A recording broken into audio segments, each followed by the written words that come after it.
Amazing Spider-Man comics are back.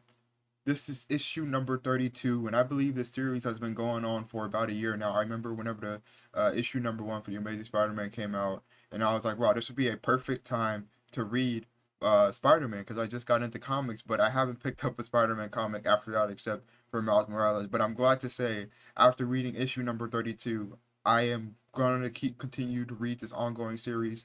The cover is what immediately caught my attention. I was looking at the comic book list for comic book geeks, and the cover of the issue immediately caught my attention. It was Craven, it was Spider-Man, and I believe Madam Web was in it. And I was looking at it, I was like, wow, this issue might actually look good. And to my knowledge, it's probably the best Amazing Spider-Man comic that is released in the last year.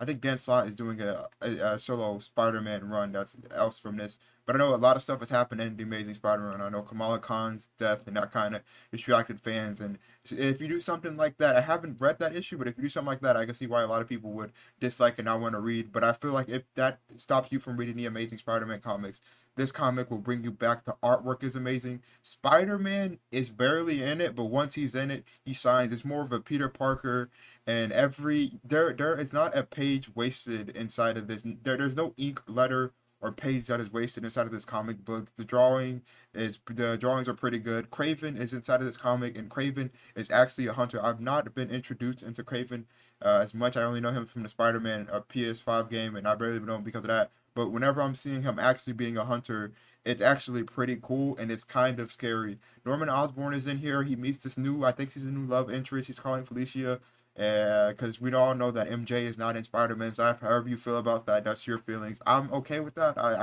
I think if you're telling a story for 60 years, he's down to find somebody new, and this person seems to understand Peter Parker than other people. I know they're still continuing the Tombstone run, which has been going around for 30 years. I remember when I first read a comic book, they were still talking about Tombstone. So Tombstone is still going on inside this comic, but the ending is what makes me amazed with this comic. Everybody, once you read this last issue, you're going to be shocked and you're wanting more.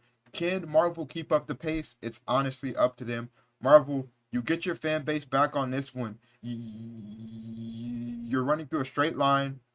Do not make us go slippery slope. Continue to release the best runs. I don't know how hard they're making this writer, or if there's multiple writers writing this comic book, but they're releasing Spider-Man every 2 weeks. I believe they were doing that for the Flash at one point, but I think they're only doing that for the Flash to hurry up and end the story. But they were like releasing Flash bi-weekly. I know that for the past, I want to say year, they've been releasing The Amazing Spider-Man for every 2 weeks, and while we're at number 32 and released last week.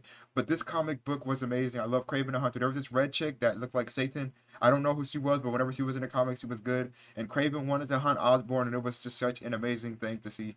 I love Peter Parker in this issue, and I hope we get more of it.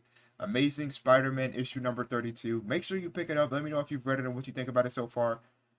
Yeah, I just wanted to tell you guys that if you have been skeptical about reading Amazing Spider-Man, I think even if this video has been recommended to you and you are like, I want to read a Spider-Man comic, I think it's the perfect time to jump into it. You're going to get a different take of Spider-Man that none of us have ever seen in the coming issue, and I'm actually excited, and I can't wait to see what they do next. Anyways, that's it. I'm going to go become Spider-Man. What's your favorite Spider-Man story? Careful, I got some loved ones that depend on me. Thinking about my pops, cash clothes and make it hard to sleep. That's why at 3 a.m. I'm counting money instead of counting sheep. And I ain't stopping till I make it. I got some promises to keep.